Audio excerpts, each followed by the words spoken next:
大家好，我是博正。那今天呢，就简单的和大家分享一下和立冬节气相关的一些内容。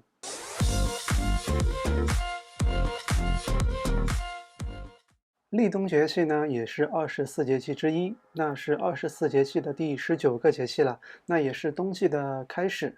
立见始也，冬终也，万物收藏也。那意思就是说，在这个立冬节气啊，也就是万物到了这个收藏休养的时节。其实关于立冬节气有一些传说，那比如说在这个庄子的《逍遥游》里边呢，有这样的一个说法，说的就是这个北冥呐，有一个大鱼，那它化作成鸟，那迁徙到南冥去，那历时呢恰好就是半年。那从北冥到南冥呢，其实就是一个季节的更替，那也就说明了从这个冬季到夏季的这一个变换的过程。其实啊，在这个远古时期啊，都是用这个结绳记事的。那怎么说呢？就是比如说完成一件事情以后呢，会在那个绳子的末端呢打一个结，表示一个事情做完了。那这个从这个甲骨文中呢，也可以看出"冬"这个字呢，它和那个结绳记事打结呢也是非常像的。它也就是说"冬"这个字呢，也就是表示结束的意思。那同时呢，加上了"思"字旁，那也就是说，这个"冬"字也可以把它看作一个终，就是终结的意思，表示呢一年当中最后的时候，也就是冬季，那也就表示呢一年即将结束的意思。立冬节气有哪些物候现象呢？那立冬节气呢也是分为3个物候嘛。那立冬一候是水始冰，立冬二候是地始冻，立冬三候是置入大水为盛。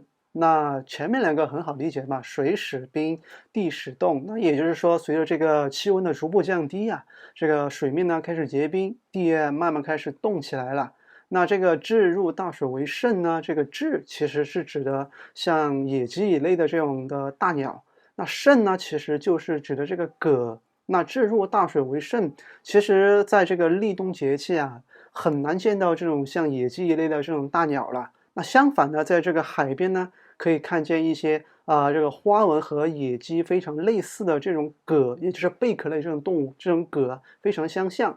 那人们呢就非常戏剧化或者是故事化的认为呢，这个置入大水为盛，那从这个野鸡呢到了水里边呢就变成了蛤了，所以有这个置入大水为盛这个说法。那立冬节气呢，也是老百姓非常重视的一个节气。那它是传统的48节之一嘛，而且呢有这个春耕夏耘秋收冬藏的这个说法呢，也就是说这个冬天呢是人们到了丰收享受的一个季节。那所以呢，在这个立冬节气这一天呢，人们呢都会休息一天，那对自己和全家老小呢进行一个犒赏。那怎么犒赏呢？也就是吃东西嘛。